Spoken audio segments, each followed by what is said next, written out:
Welcome back into the Sports Source. This segment brought to you by Safety Systems. Do yourself a favor and dial up safetysystems.com. You will find the amazing ways they can help you in your home.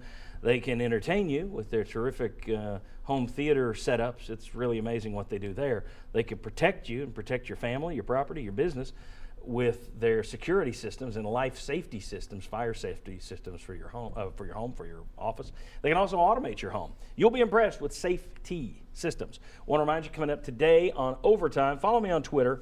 I'll tell you this afternoon when our lengthy Overtime segment is posted. And today we're going to be talking about UT schedule making. Oklahoma gets a return engagement on UT schedules for a couple of years coming up. Who else should be on future Vols schedules? We'll go through that and we'll take a look back at all the big names Tennessee has played dating back about 25 years. All right, time for our fast finish. We finish up fast every week. That's the fast finish. Earlier this spring, we asked if Jarrett Garantano was as big a leader in this quarterback race as people seem to think. All right, now I'm going to flip it and be fair to Garantano. Quinten Dormady, everyone's saying, man, he was such a great passer last year. It's such an upgrade over Dobbs. Let's take a look at the numbers.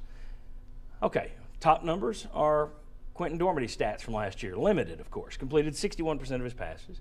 9 yards per attempt, that's good. Quarterback rating, 146.9. The bottom list is Josh Dobbs' numbers last year that no one liked. Higher completion percentage, almost the same yards per attempt, and his quarterback rating was higher than what we've seen at Dormady. Now, Dormady played with backups. He also went against backups. That's a very limited sample. But for those people who are in their minds saying, oh, I remember he looked like Peyton Manning last year. No, doesn't mean he can't be Peyton Manning this year.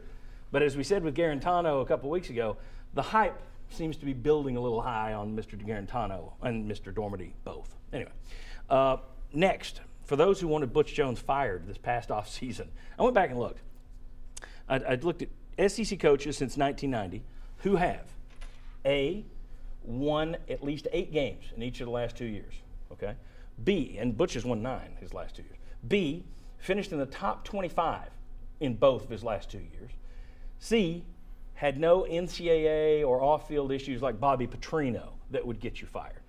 The total number of coaches since 1990 in the SEC fired under those circumstances: Johnny Majors here in 1992, Jim Donnan in 2000 at Georgia, Les Miles last year, LSU, Mark Richt, depending on the AP poll you look at, Mark Richt at Georgia 2 years ago.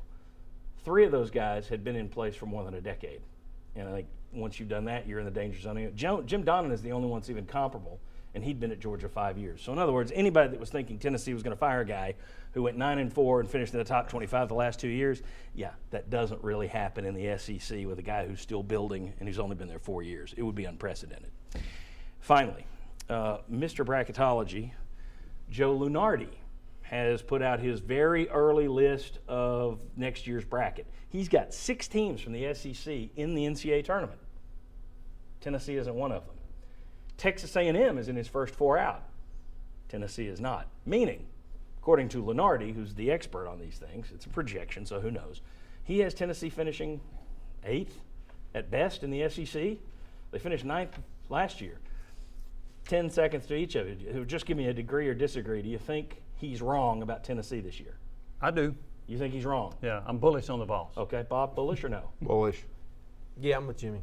I can see why he wouldn't put him in the bracket right now, but I think the bracket window is not closing. Very good.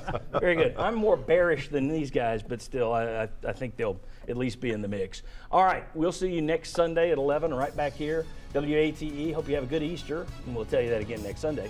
And also hope you have a good day today, and join us on Overtime this afternoon at SportsSource.tv. See you, bye.